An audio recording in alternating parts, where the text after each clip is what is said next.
আসসালামু আলাইকুম। আশা করি সবাই ভালো আছেন। আমিও আপনাদের দোয়ায় অনেক ভালো আছি। আপনাদের মাঝে আবারও নতুন একটা ভিডিও নিয়ে হাজির হয়েছি। তো দেরি না করে চলেন ভিডিওটা দেখে আসি।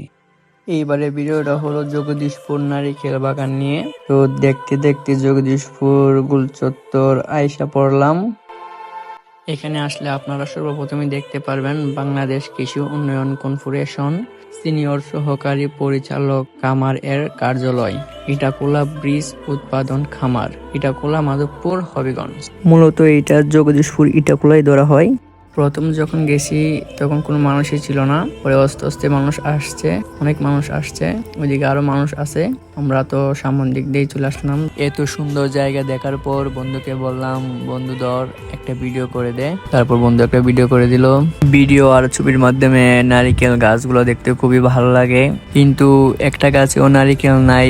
যাই হোক, জায়গাটা দেখে আমার খুবই ভালো লাগলো। আপনাদের কাছে কেমন লাগছে কমেন্ট বক্সে বলে যাবেন। এই ছিল আমার নারিকেল বাগান নিয়ে ভিডিও। তো সবাই ভালো থাকবেন, সুস্থ থাকবেন, আমার জন্য সবাই দোয়া করবেন। আর আমার একটা ফেসবুক পেজ আছে, RS শাহিন অফিসিয়াল। আপনারা সবাই লাইক, কমেন্ট, শেয়ার, ফলো করে দিবেন। ভালো থাকেন, সুস্থ থাকেন, আল্লাহ হাফেজ।